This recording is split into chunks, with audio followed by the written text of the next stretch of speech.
I really ended up enjoying this one a lot more than I thought I was going to. Very strange book. It's not exactly what I was expecting, to be honest.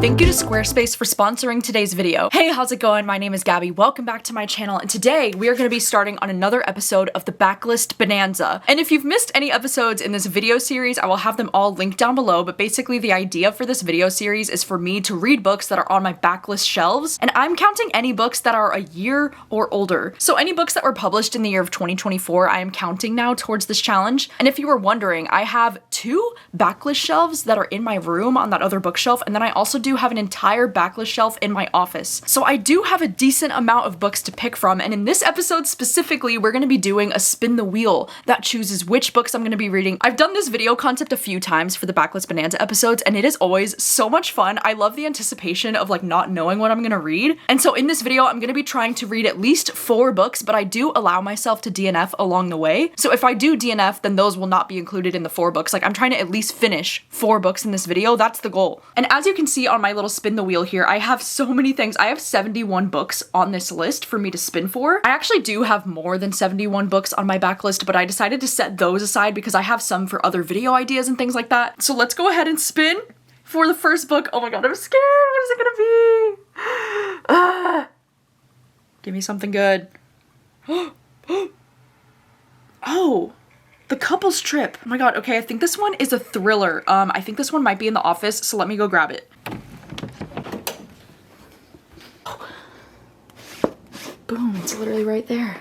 Let's go. So I found it. The first book that I'm going to be reading is The Couple's Trip, which this is actually so perfect because if you didn't notice, I still have an ARC copy of this book, never got around to it. This book actually published in June 2023. You know, I think I was originally saving this book to read because I had this video idea that I actually got from the comments. Like somebody commented this and they were like, you should do a video where you read thrillers that kind of like take place in the wilderness, and then do like a reading vlog where I read thrillers out in the wilderness that take place in the wilderness. And you know, the whole video concept was going to be like going out to the parks and like reading those type of books like outside. But like that video idea never came to fruition. I don't know, like I just never made it happen. So now this is the universe telling me like it's time to just read the book now. So the only thing I know about this book is in the premise it says 2 couples set out together on a hiking trip that goes terrifyingly wrong in this addictive psychological thriller for fans of Ruth Ware and Lucy Foley. You know, this is really great because I actually do love thrillers where it's like a vacation gone wrong or like something gone wrong kind of trope. Like that tends to be one of my favorite things to read. I also see that it says that it takes place on the mountaintops of northern Sweden. How fun. Maybe this is going to be like the perfect summer thriller. So I'm going to get started on this and then I will check in with you. Before we do get into the reading, I wanted to take a second to thank today's video sponsor, which is Squarespace, because Squarespace is the all-in-one website platform to help you stand out and succeed online. Whether you're just starting out or if you're managing a growing brand, Squarespace makes it so easy to create a beautiful website. You can start a completely personalized website with a new guided design system. You can choose from professionally curated layout and styling options. I know absolutely nothing when it comes to designing a website, but Squarespace made it so easy. And you can sell your products and services with an online store, whether you sell physical goods, digital content, or services. Squarespace has all the tools you need to start selling online. You can create your own online aesthetic with dozens of modern options and then connect social and multimedia accounts in a few clicks to extend your brand's footprint. Check out squarespace.com for a free trial, and then when you're ready to launch, go to squarespace.com/gabbyreads to get 10% off your first purchase of a website or domain. And thank you so much to Squarespace for sponsoring today's video, and now let's get into the reading.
never let me bake. Hello, and checking in for the first update. It is now like 10:21 at night, and this afternoon I ended up making, you know, a really good dinner. I made my usual like beef taco bowl that I'm currently obsessed with still, and then for dessert, oh my god, I fucked it up so bad. Like, how did I fuck that up so bad? I was trying to make the little blueberry cream cheese puff pastry things. I've made them once before and they turned out really good, but this time I don't know what the freak I was doing. I was like wrapping it and all of the filling was just like coming out, and so it was kind of a hot mess, but at least on the bright side, like, it did taste really good. It just did not look aesthetically pleasing in the way that I was hoping it would. I wanted to update you because I got 100 pages into the couples trip earlier. I was able to check out the audiobook from this one from my library, which was perfect because I was able to listen to some of this while I was making dinner tonight. So far I am liking the setup for this one, and I think it's starting off pretty interesting. We're following this main character named Anna, and she is a lawyer, and then she's also married to this guy named Henrik. And then the main thing in this book is that usually this main character Anna and her best friend, her name is Milena, usually like they will go on this like trip together. They always do this kind of like hiking trip like every single July, but then this year they had to push it back to September, and now her friend Milena is asking if she can bring this new guy that she's dating named Jacob. And so they're kind of feeling like uncertain about this guy Jacob, like they don't know if they can trust him. Because right from the start, it seems like things are kind of weird. Like, it seems like Jacob might have lied about where he works, and so she's kind of like doing some background checks on him and like trying to figure out who this guy actually is and if he's lying about everything that he's saying about himself. It is kind of interesting because in alternate chapters of like the present day, we do get these like interview clips. And it's an interview with Anna's character with a detective, like after this has happened. You start to hear little bits and pieces in those interview clips of like what actually ended up going wrong. Now, just about 100 pages into the book, we are just getting to the point now where they're gonna be like leaving for the hiking trip. So it's all been a lot of like setup and a lot of backstory on these characters so far. I didn't realize this earlier today, but this book is like nearly 400 pages long, so that does have me a little bit nervous because like for a thriller, is there ever any reason for a book to be like 400 pages long? I don't know. And so far with 100 pages in, like nothing really has happened yet in the plot, but it definitely does feel like the author is building the suspense and like building the atmosphere. And I'm sure the atmosphere is only gonna get stronger when they're actually like hiking through the wilderness. So I am looking forward to reading the rest of this one tomorrow. I don't think I'm gonna read any more tonight because it's already 10:30 at night and my eyes are tired, but I think I'm gonna try to finish up this book tomorrow. I might have to take my car in for an oil change in the morning, so I might do that and keep listening to this one. Also, tonight, me and my mom, we finally got a chance to start watching the show Long Bright River, and we watched 3 episodes tonight, and it's been going so good so far. If you didn't know, Long Bright River is like one of my favorite books of all time. I've actually read that book twice, and it was in like my top 5 favorites of the year that it came out. And so I've been really excited to watch this new show that just came out on Peacock. I think it came out earlier this year or maybe at the end of last year, and it stars Amanda Seyfried as the lead, and I just love her so much. And so far the show has been so good. It's definitely like a slow burn of a show, but like that's kind of what I was expecting. Like the sister relationship is already being done so well. Like the first episode almost made me cry. So like that's where I'm at. I'm really loving it, and so I can't wait to watch the rest of the show. I think it's like 8 episodes, so we're probably gonna watch more of that tomorrow night as well.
Hi, it is the next afternoon, but I wanted to update you because I just finished reading The Couples Trip. Earlier today, I did have to go and get my oil changed in my car, but it was crazy. Like, it was so fast. They only took like 20 minutes and nobody else was there. So that was like the quickest I've ever been in and out of there. So because it did not take nearly as long as I thought it would, I ended up swinging by my local bookstore right afterwards because I wanted to pick up a copy of How to Survive a Horror Story. Dude, look at how cool this copy is. I love the sprayed edges and like the attention to detail. It's so stunning. And I wanted to pick up this book because it's looking like my Patreon's voting right now for the September BookTube pick, but this one is winning by a landslide. So it's looking like this one's probably going to be the BookTube pick for September. So I wanted to get my hands on a copy of it, and I'm really excited to check out this book. I think it looks so cool. Anyway, I've just been laying in bed finishing up this book because I went to the gym yesterday and I'm like so sore from going to the gym, especially like in my lower back. Like, I don't know what the heck I did yesterday. I don't know if I like tweaked it or something, but like my lower back has been hurting today. I'm probably gonna give this around like 3 stars because, you know, with this book, the premise is a little bit more straightforward than I thought it would be. Like, I thought there would be a little bit more to the story other than just there's a creepy guy that's in the wilderness with them, and he's kind of the reason why a lot of things are like going wrong, or why there's a lot of like trust issues within this friend group. I thought there would be a little bit more like layers to the story, or like better reveals along the way, because I feel like for so much of the story it's just this tension between the 2 guys in the group, because one of the guys is like a little bit unhinged and like they don't really know if they can trust him, so he's causing a lot of problems for them. And I guess you could say there are some reveals along the way, especially one towards the end where like secrets between these friends are getting revealed, but honestly maybe it's because I've read so many thrillers, but like I kind of predicted that those things were going to be the things that would happen. You know, this story is not told in like a straightforward timeline because we are getting, you know, flash forwards of like these interviews that were happening after the events of this book, but then we do get flashbacks so that we can see like these friendships too, and like how they got to know each other and how they met. So there's a few different like timelines happening in this book, which I really did appreciate because it definitely kept the pacing very strong. And even though this book is pretty long, you know, it's almost 400 pages, I still want to give this book 3 stars because I had a really great time listening to this one on audio, and it read very quick for being a very long book. I am impressed with the way that this author was able to write the tension in the group, because there was never any point in this book where I felt bored. I just think it was a little bit predictable, but I do think it's a very well-written thriller. Like, I was pretty much on the edge of my seat most of the time that I was reading this. I just wish the ending was a little bit more shocking, and like in fact when I was finishing up like the last 100 pages on audio, I was like doing some work on my laptop, and then it said like, thank you for reading the book, or whatever the acknowledgements, and I was like, wait, what? That was the last chapter? And I had to like go back and re-listen to the last chapter because I didn't realize that was the last chapter as I was reading it. So like the ending definitely felt a little bit anticlimactic, just a little bit. I do see though why this is recommended for fans of Ruth Ware and Lucy Foley, because I do see the similarities, especially Ruth Ware. Like, this one did feel like something Ruth Ware could have written. I also did love the atmosphere of like the wilderness and the mountains in Sweden. I think the audiobook is especially fun because the narrator has like a Swedish accent. So for most of the things like glacier, she's pronouncing it like glacia. And then for the name Jacob, like there's a character named Jacob and they pronounce his name as Jacob. Sorry, don't listen to my accent, listen to the audiobook because it's really cool. So I loved listening to the audiobook just to hear her accent. It was very nice to listen to. But yeah, unfortunately, I think the story is gonna end up being pretty forgettable for me. Anyway, now is the time to spin for the next book. Okay, here we go. Let's do the spin, see what we're gonna get. Oh my god, do you think I'm gonna get another thriller? I do have quite a bit of thrillers on the backlist. Oh, on the plus side. Wait, what is this? Is this a romance? Okay, it is a romance book. That's what I thought. This one's called On the Plus Side, and this one was a romance book that also came out in 2023 that I never got around to. I think it came out at the very end of 2023. And this is one that I was excited to read because on the back it says, "What Not to Wear in Queer Eye Meets All the Feels," in this sparkling romantic comedy in which the new guest on a popular plus-size makeover show has her style and her love transformed. So because this one was compared to Queer Eye, I was like, what? Because I'm such a big fan of Queer Eye. Speaking of Queer Eye, did you hear that they're gonna have their final season? The next season that's gonna be coming out is gonna be the last season of Queer Eye. Isn't that sad? I am very excited to read this. I don't think I've heard anybody talking about this book. Is that a bad sign? And it has a 3.72 on Goodreads, which is not terrible. It also says it takes place in Cape Cod, Massachusetts, so that's cool. All right, I'm gonna get started on this one. I don't know if I'm gonna start on this today because I do have a lot of video editing that I need to get done now, but I will update you once I get started on this one. It's been waiting for the right day, like the right day ever comes. Now it's Friday, and nothing's changed. Mistakes that everyone is making, but I can't change. I'm stuck in reverse like an old pens. Forgot to tap it up. Now I long for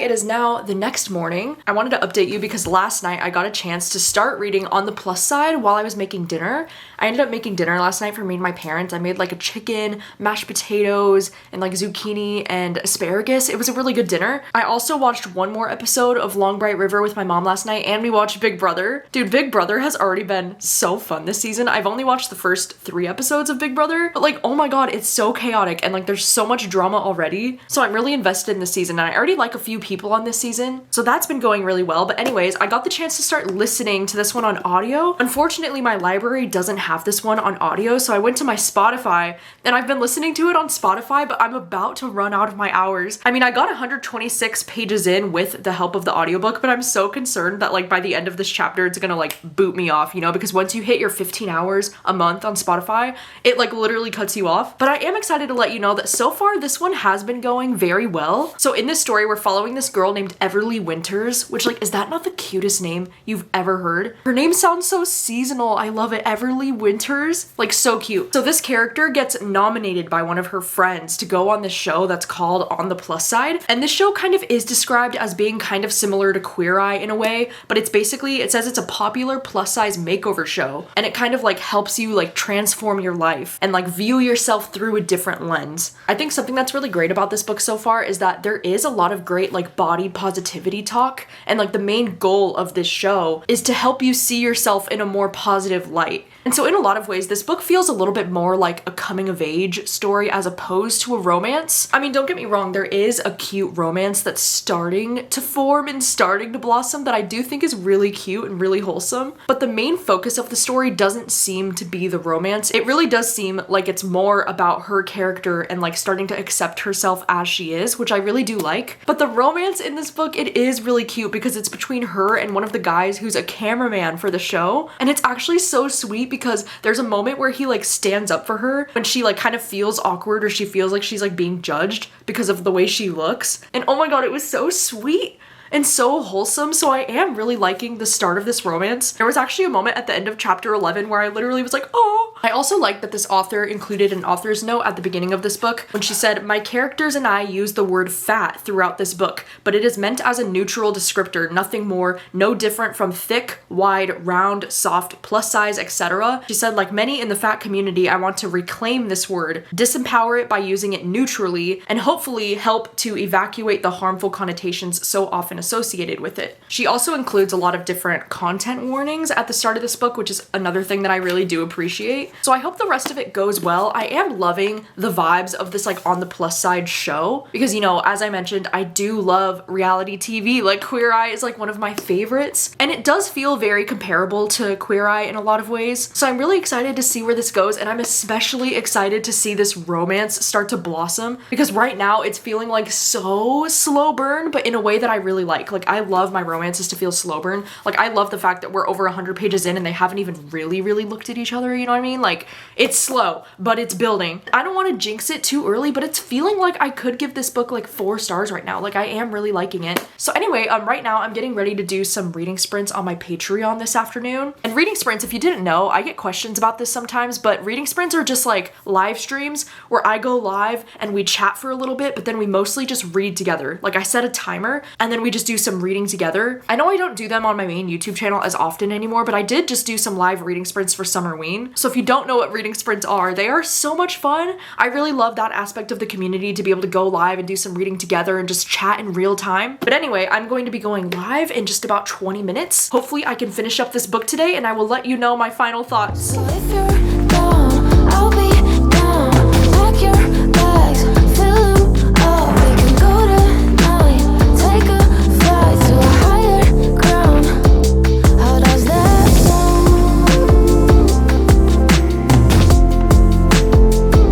How does that sound?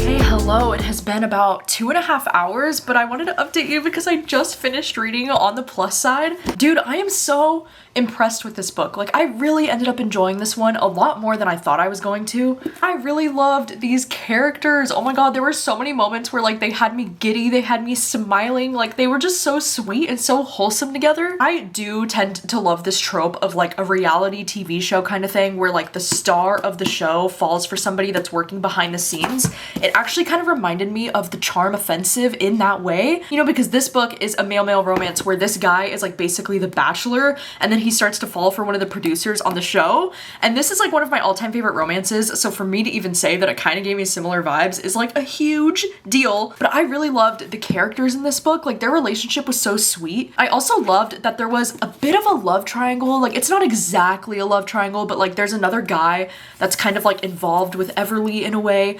And of course they try to like pull that into the show with like there being this kind of like love triangle thing happening between these three. So I did enjoy the messiness of that situation. I also liked how this book had a lot of commentary about like reality shows in general and how most of the time in a lot of these reality shows, it's really like the producers working to create some kind of narrative that's like not even real, and how Everly really struggles with like wanting to be authentic and like wanting to be real on this show. And the way that their relationship just slowly started to develop was so genuine and so sweet and wholesome. Like, I just really loved the connection between these two. I love the way that Logan is like this guy he has this beard and he wears a lot of plaid and he really loves his dogs. Like, his story about his dogs like almost made me tear up a few times. Like, it was just so cute. I also loved the discussion about like the complicated relationship that she has with her mom, because her mom is always like trying to push this on her of being like, well, wouldn't you be so much happier if you were thinner? And it was like really toxic for Everly, but I really liked the way that their relationship developed throughout the book.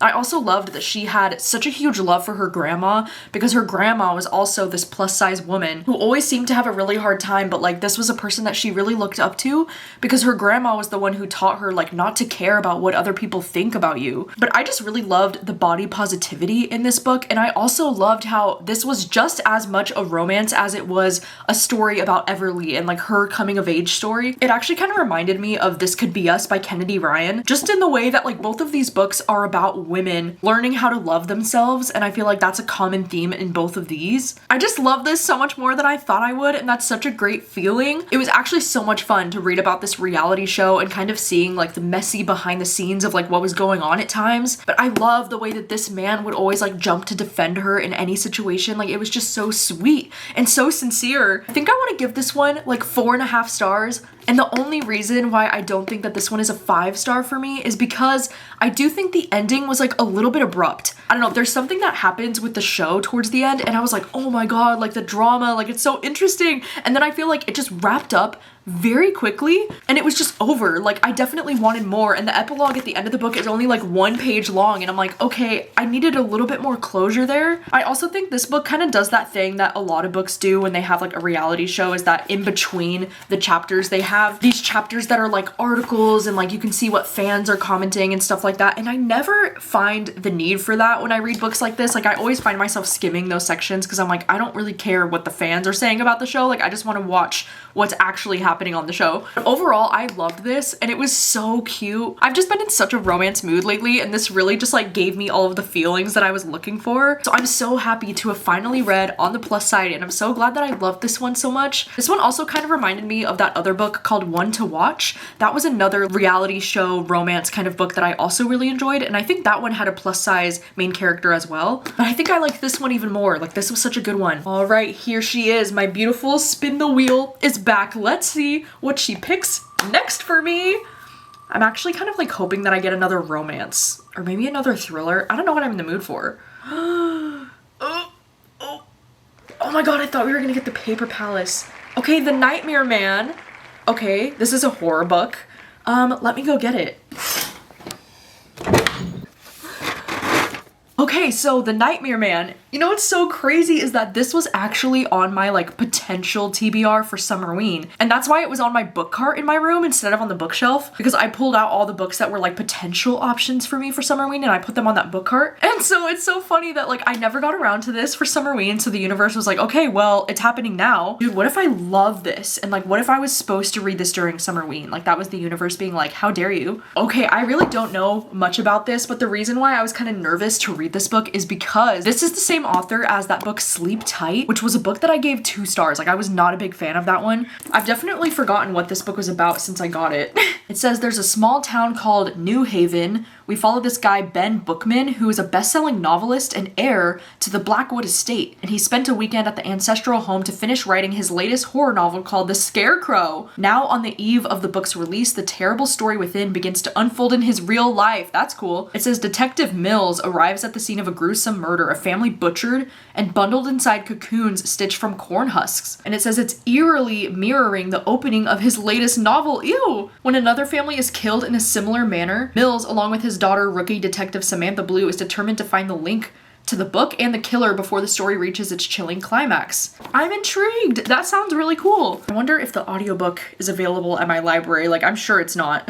No way. Yes, the audiobook is available. Let's download it. Okay, hello. It is the next day, but I wanted to update you because I've been reading The Nightmare Man and I'm now 84 pages into this one. And I'm sorry to report that I think I'm gonna DNF this book. I'm just really not liking this one. I think I'm realizing about this author is that I just do not connect with his writing style. And I don't really like the way that he writes his characters, because I feel like this author, I'm having the same issues with this book as I was having with his other book, Sleep Tight, and that was one that I gave 2 stars. What I've noticed with this author's books is that they kind of read like they're like detective or like crime fiction books with sprinkles of like horror, which I just don't love. Like I feel like the books are written in a way that just feels so clinical and so boring. Like I don't like reading from a detective point of view, and that's such a big part of the story so far. I also feel like something this author does that I've noticed is that he tries to do so much in his books that it's just a little bit too much for me. Because I felt the same way about Sleep Tight, where it was like I felt like he was cramming like every single horror trope that he could think of into one book, and I'm starting to get the same feeling from this one, only 80 pages in. And I was looking on Goodreads and seeing so many other reviews saying the same thing of like, this book is trying to do way too much. So I really think it's just like a preference of like, I just don't like this author's writing very much, and I'm not vibing with any of these characters. I thought chapter 1 of this book really kicked it off like really strong because the first chapter was so engaging and so interesting, but ever since then,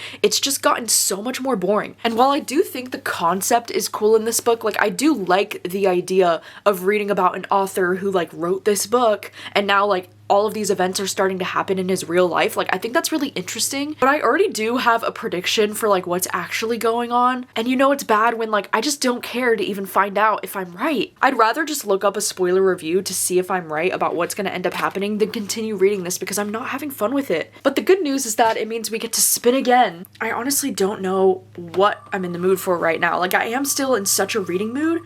I just don't know what I'm in the mood for. So let's see what it gives me. Oh my god, okay, Such a Bad Influence. That one's a thriller book, right? Oh yeah, it's back here.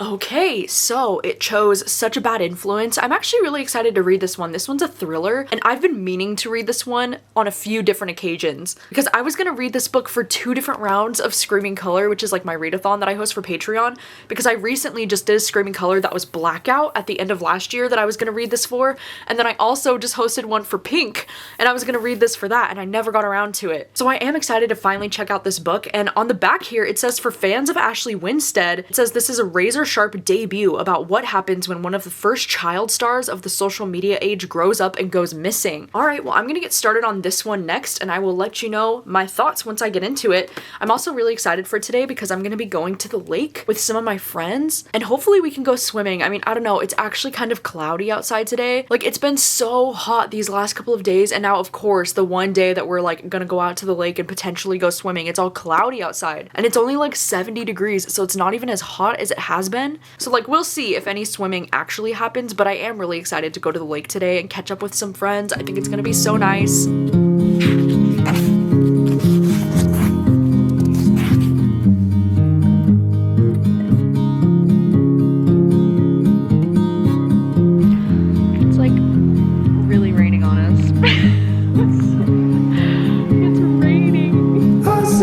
Hi, duck. Just where it was needed. In the darkest night, cloistered in injustice. Of course, when we're leaving, the sun comes out. Fucking rude. Nobody is losing. Faces merchant change. Hello, good morning. It is now the next day. Yesterday when we ended up going to the lake, it was really nice to go and like see my friends, but it sucked because it was literally raining on us almost the whole time that we were there. And it was just a little bit too cold yesterday to actually go swimming. So that was a little bit annoying, but it was still nice to like go to the lake, and we sat by the lake the whole time and we were just catching up. And then we also went to dinner afterwards, which was really nice. Phoenix. She doesn't like being on camera. Like, she's so weird about that. Look at her. She's so cute. But anyway, I wanted to update you because today I've had the chance to start on Such a Bad Influence. And I've been listening to this one all morning, and I just hit chapter 12. I'm 146 pages into this one. I'm also listening to this one on audio because Libro actually had this one as an ALC like so many months ago, and I just never got around to it. But what I like about this is that we're following the sister named Hazel, and she's actually 10 years older than her younger sister Evie. And Evie is the one who is like the really popular influencer. It's actually all because of their mom, because like Evie was only like a kid when her mom started like posting videos of her on the internet, and Evie kind of blew up as this like child influencer when she was only like 5 years old, and she's been doing this for so many years now. And now Evie has just recently turned 18 years old, and she has this like really popular YouTuber boyfriend, and she recently has gone missing. And it's crazy because she was actually doing like a TikTok live in her car when she went missing. TikTok live just like abruptly cut off, and then like nobody's heard from her for like weeks, and like they don't know where she is. And so this story is interesting because it's being told from her older sister Hazel's perspective. And I do like following Hazel's perspective because she is kind of like really critical of her mom, being like, why would you put her on the internet at such a young age? Like, she wasn't able to consent to this, which like those conversations do feel so incredibly relevant right now, because I'm always seeing so many videos of like parents posting this like viral content of their really young kids, and how some of the content is even like sexualizing their own children, and how parents just don't seem to care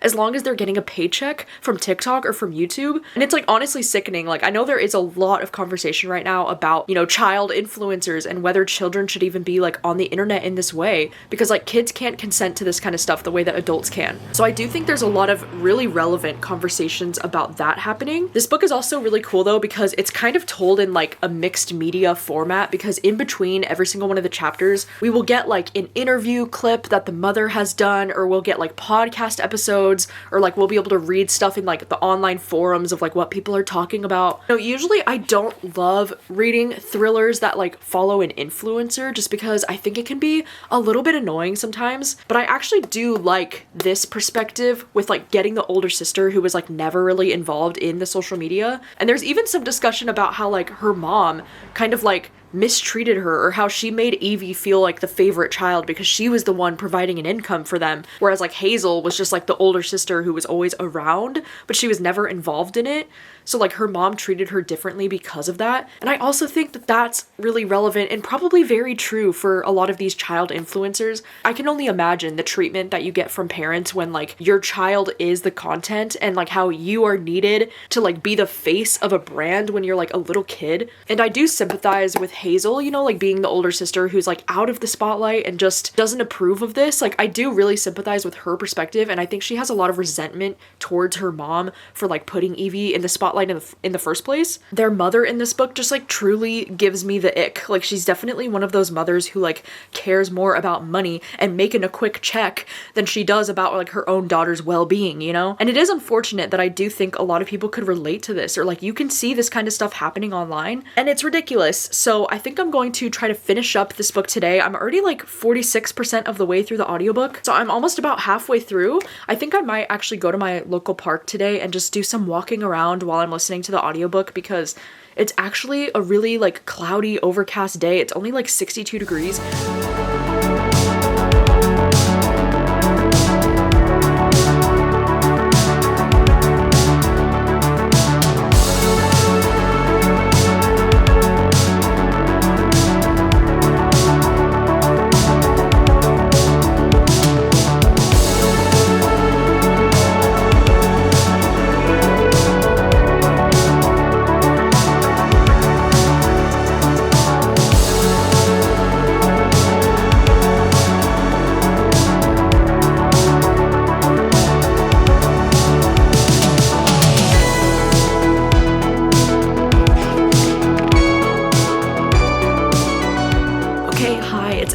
2 o'clock in the afternoon, but I just got home and I wanted to update you because I finished reading Such a Bad Influence. And I'm not gonna lie, the second half of this book was a little bit underwhelming for me. I feel like at the end of the day, this one read a little bit more like a family drama as opposed to a thriller. Because even though there is, you know, the mystery in the story happening about like what really happened to her sister, that was really the only thrilling thing happening in this book, because most of the book felt like a lot of family drama. And I feel like it was family drama that was written very well. Like, I did really like the complicated relationship between the two sisters, and then their even more complicated relationship with their mother, and like learning more about like their family secrets and like their mother and just how deeply rooted all this stuff was very interesting to read. I mean, I'm definitely glad that I finished the book. I feel like this book does have a lot of commentary on all those things that I was talking about earlier. So there was a lot that I really liked about this book, but I feel like I'm not gonna give it anything more than 3 stars just because the ending was so unsatisfying for me. Like, I guess I just expected so much more, and I feel like this story definitely had a lot of potential to get way more juicy and way more complicated. And I'm now noticing that this book actually has kind of lower reviews on Goodreads. Yeah, this book only has a 3.38 out of 5 on Goodreads, which is pretty low, and I genuinely think it's because the ending of this book is so underwhelming. So that is a little bit of a bummer. I'm still glad that I read it though. Ugh, now we're reaching the point in this video where like I am dying to read some of the new releases, because like look at what just came in the mail. Myra. Oh my god, this is like one of my most anticipated like horror books that's coming out very soon. Like, I can't believe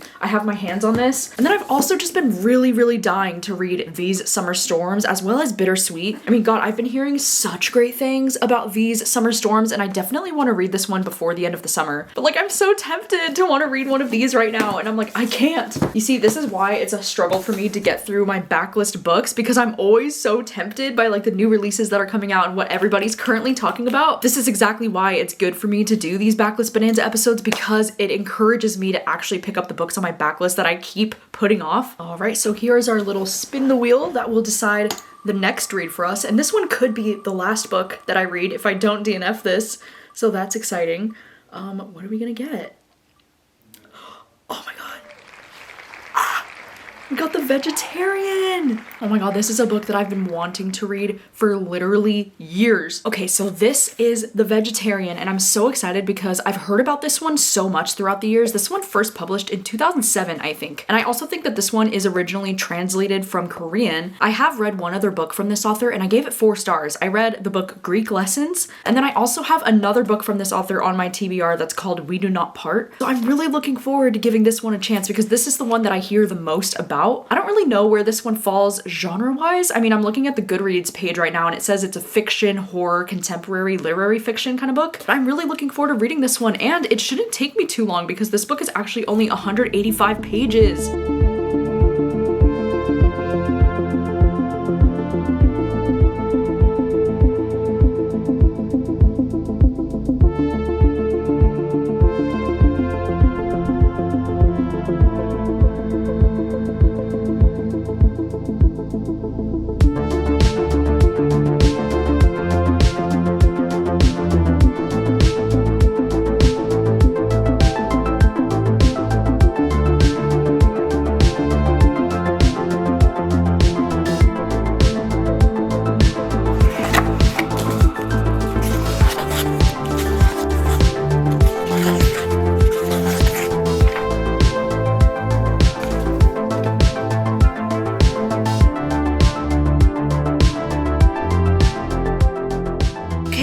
It is the next afternoon, but I wanted to update you because I just finished reading The Vegetarian. It was such a quick read. I tried to match my shirt with my book, but I feel like it doesn't really match because these are very different shades of red. I also wanted to update you because last night me and my mom finished watching the Long Bright River TV show, and it was so good. I cried like 2 to 3 times at the end of the show. I will admit that I don't think the show needed to be like 8 episodes long. I feel like they could have cut it down a little bit to only be like 6 episodes, but I really loved the show. I loved Amanda Seyfried in this role, and like Long Bright River has always been like one of my favorite books, so it was really cool to see this adaptation come to life. I think it's really like the sister relationship in the show that got me and like moved me to tears a few times. It was just so well done, and like that kid actor who played the kid Thomas, like he was so adorable. So I really enjoyed Long Bright River. I'm really glad that I watched it. My mom really liked it too. But anyway, The Vegetarian is a very strange book. It's not exactly what I was expecting, to be honest. This book is broken down into 3 separate parts, and I feel like the first part of this book is kind of everything that I was expecting it to be, but then part 2 and part 3 of this book just went so off the rails and felt so different from part 1. I kind of feel like confused. It almost felt like it was like 3 separate stories or something. But all 3 parts of the stories were following this woman who has these like weird dreams, and she decides after having these weird dreams to become a vegetarian. And right at the start of this book, the first part of this book is told from her husband's perspective, and he is just like the fucking worst. Like, I couldn't stand him. Like, he's awful in every single way. The way that he talks about her just really like gave me such icky feelings. And he really has like such an issue with her becoming a vegetarian because, you know, like she is the provider in their home. Like, she's the one making the meals and like doing all the housework. And so he's like, what do you mean like you don't want meat to be in the house anymore? And her family just reacts so poorly to this, like to the point where it's like almost disgusting abusive behavior, where like her dad is like hitting her because she won't eat meat, and he's like trying to like shove meat into her mouth. It was just very difficult to read and just kind of shocking and like disgusting. But part 1 was definitely the most interesting aspect of the book for me, because even though I was like pissed, it made me feel so much rage. So like I kept wanting to flip the pages and trying to see what was gonna happen. Whereas like part 2 of the book switches gears. We're still following this same female main character, but it's like felt so over the top sexual and like pornographic almost, in a way that was just so different from part 1 of the book that it felt like an entirely different story, and it just really took me out of it. And then part 3 was also very different, and it just kind of like bored me, if I'm being honest. Like, part 3 got really slow for me and really boring. I feel like I know what this author's trying to say, and I feel like there's actually a lot of different like social commentary that you could pull out of this text. I mean, not just the commentary about like being a vegetarian or becoming a vegan, but also like a lot of commentary about like feminism and like what it looks like when a woman kind of like goes against the norm, or like things that are expected from her in a certain society. I can definitely see what this author was trying to do. And like, I was loving the first part of this, like that I thought I would rate it higher, but it's probably gonna end up being around a 3-star for me. I do think though that this is a book that is very readable, and I liked how short it was. Like, I got through it all very quickly. And even though it was short, I do think that this story will leave a lasting impact on me, which is why I want to give this, you know, 3 stars as opposed to like 2 stars. But this really was such a strange book, and I have trouble even like verbalizing my feelings on it because it's so not what I was expecting it to be. That is a wrap on this episode of the Backlist Bonanza. I love doing this spin the wheel challenge. Like, I love this video idea so much that I might try to do another round really soon, like in August or September, just because of how much fun I have. Like, I love the anticipation of like not really knowing what I'm gonna read for the video. And then also like, I think it's really good for me to try to prioritize these books that have been sitting on my backlist for a while, because, you know, as I mentioned, I just get so excited to read all of the new releases that I never tend to prioritize these books that have just been sitting on my shelves for like forever. So I feel like this is a great way for me to try and do that more. You'll have to let me know your thoughts on any of these books in this video. If you've read any of them, let me know what you think, and let me know if you would like to see another episode of the Backlist Bonanza sooner rather than later, and if you still like the spin the wheel thing, because I'm having a lot of fun with it and I hope you're enjoying watching. Thank you so much for hanging out and for watching, and I will see you very soon with another video. Bye!